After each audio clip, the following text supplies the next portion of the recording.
You guys, it is only 2 weeks to the Dopey Challenge.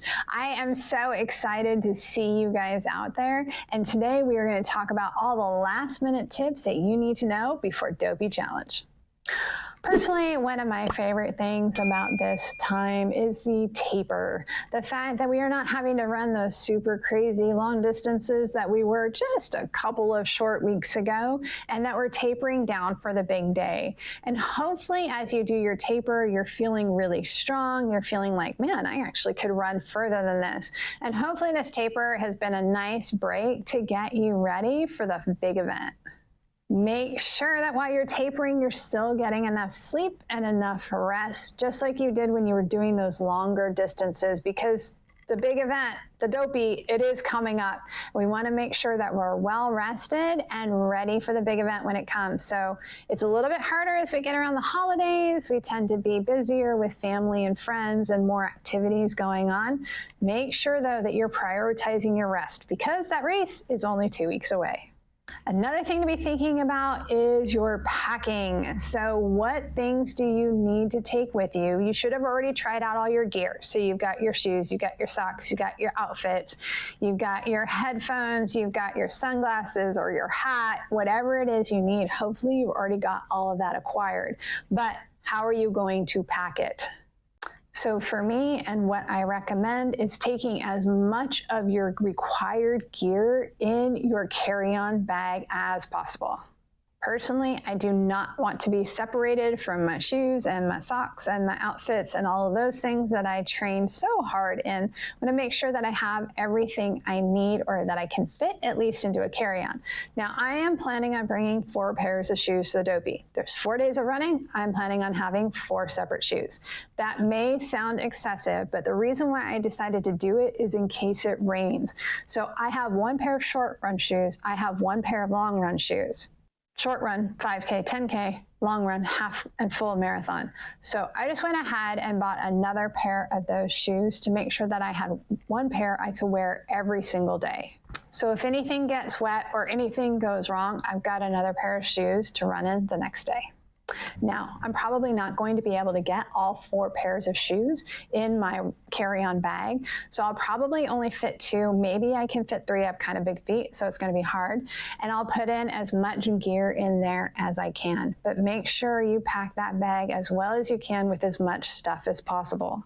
However, I think it's important to remind you that the weather is never guaranteed in Florida. So I would make sure that you bring a wide variety of backup gear. Now, this is me personally. I like being over prepared for a race like this. I figure I spent all this money, I spent all this time training. I want to make sure everything goes well. So I'm bringing a wide variety of gear. I've definitely got the stuff I'm planning on running in, but if it's colder, then I definitely have that cold weather gear on backup. That will have to be in my checked bag, unfortunately, but it will still be good to have it just in case I need it, but hopefully we won't. By now, hopefully you've figured out your logistics and how you're going to get to the race. Now, if you're staying on property, most likely you're going to be taking the buses. Hopefully you've seen all the chatter online and you know that you want to try to get on one of the first buses leaving your hotel. There have been some stories of people being delayed because of bus problems. There's been all kinds of bus problems that I've heard of. So I definitely would recommend, if you're staying at one of the resorts, to make sure you get on one of the first buses to make sure you have plenty of time. For us, we're staying off resort because my husband will not take a bus. My husband wants to drive a car. So we have a rental car and we'll be driving there ourselves. If you are driving yourself, or maybe you're coming from locally, so you're driving yourself, you want to make sure you get in before they start closing the roads, because they will close them down as they start to prepare for the race. You want to make sure you're in before that happens. So plan accordingly. Now, you probably have already looked into bib pickup at this point, and hopefully you know about the virtual queue, but if not, I'll give you a little brief snippet here. If you're doing the Dopey, you need to pick up your bibs on Wednesday, which is the first day of the expo. In order to get into the merchandise hall, you have to join the virtual queue. So in the morning when it opens up, you need to get in and get your number, and then they'll give you like an approximate time of when you need to come back. But if you want to get that merchandise, you're gonna have to join that virtual queue. Now, if you just want to go on Wednesday and pick up your bib and your t-shirts, then you don't have to join that virtual queue. The virtual queue is just for the merchandise. However, if you want to get some Dopey merchandise, from what I've heard, it can sell out pretty quickly. So if you don't get there Wednesday morning, you may not have an opportunity to get that Dopey merchandise. From what I've heard so far, and from what I remember the last time we did the Disney Marathon, on Wednesday afternoon, there was still plenty of merchandise, not Dopey, but other merchandise available, and the lines were a lot shorter. So this is something to think about. If you really want to avoid those long lines, then just avoid the whole chaos on Wednesday morning. Go in the afternoon, pick up your bib and your shirt, and then if you want to do merchandise shopping, you can come back another day.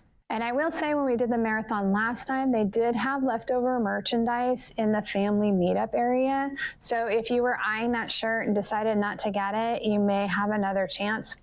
Then again, they may sell out, which means everything will be all gone.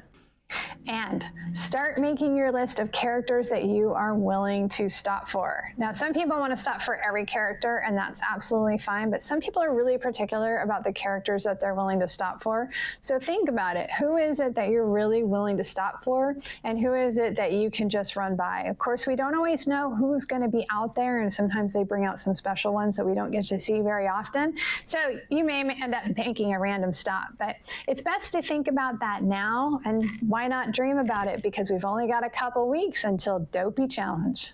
Now, if you've done the Dopey Challenge before, what are your top tips, and what are things that many people don't know that you want us to know before we take on the Dopey Challenge? I'd love to hear the opinions from some experts and veterans who have done this before.